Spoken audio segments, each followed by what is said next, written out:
A round of ugly storms moved through West Tennessee, producing 60 to 70 miles an hour straight line winds. The storms are moving on out tonight, but the cold is moving on in. We'll have the latest details coming up.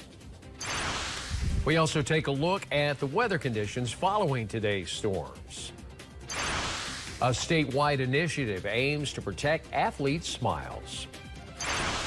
Plus, we have some sweet news if you have a sweet tooth. Now, from West Tennessee's News Channel, this is 7 Eyewitness News at 10. Good evening, and thank you for joining us tonight at 10. I'm Brad Douglas. Terry has the evening off. We begin with yet another round of severe weather here in West Tennessee, but this time there's the threat of some potentially severe weather earlier. Let's check in now.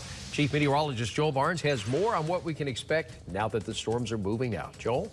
Yeah, the best news is we didn't see those supercell thunderstorms developing today, which had the more likely potential of producing tornadoes. The bad news is we all saw some pretty nasty straight line winds. Check out some of this wind that was rolling through earlier.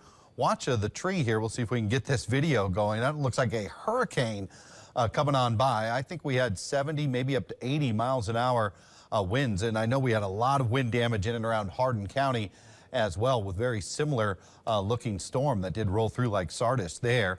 Looks like our temperature gauge got knocked out in Savannah with those gusty winds. We lost the camera there for a while. We lost our camera in Martin, who also took a nasty windstorm. And temperatures are dropping tonight behind the front, which has already passed through Dyersburg, Union City, and Ridgely. You'll notice the wind arrow direction changing. The front will be moving through Jackson and Huntington here within the next 30 minutes. So we'll start to see the winds changing direction and some cooler air coming on in. You can see the front there near Martin down through Bolivar. On average, we picked up about 2 inches of rain over the last 24 hours. Some locations saw higher amounts. We'll take a look at some of the areas that did see higher amounts coming up in our full weather segment. But the front now just east of Palmersville, Dresden, we'll bring a round of some very light shower activity as it'll slide on through. You'll notice very little activity along the front south of Madison County. But as it passes on by, no thunder, no lightning, just some brief rain and change in wind direction. Big storms continuing tonight over into East Tennessee, approaching Knoxville, Chattanooga. They had more tornado warnings in Middle Tennessee from our line. But for us, it just produced a lot of straight line winds. But there is much cooler weather coming on in. Some of us could be in the 30s tonight behind the cold front. And then a nice little warm up Friday. But we could see another round of showers maybe Friday night into Saturday. Some of those could linger into the weekend. We've got your Easter forecast coming up as well. We'll let you know what you can expect for your holiday weekend. Our weather report here brought to you by Carriage House, Antique Market and Cafe. All right, thank you, Joel. Many West Tennesseans prepared for the threat of severe weather today. WBBJ-7 Eyewitness News reporter Marcos Santander is live on how the conditions are now. Marcos? Well, Brad, right now it's a lot calmer, and it's sprinkling just a little bit, but nothing too bad.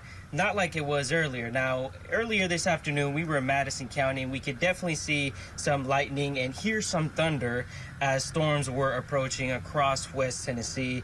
As the afternoon progressed, however, so did the rain, and with it slowing at times. Now, water did start to pond on the roads and in yards because of the amount of rain that came in. Winds began picking up late in the afternoon. Even colder ones could be felt later in the afternoon, and many drivers were still out and about while the storm was passing through West Tennessee, which was kind of surprising, especially, you know, many alerts of severe weather possible here across West Tennessee. In East Jackson, Marcos Santander, WBBJ-7 Eyewitness News.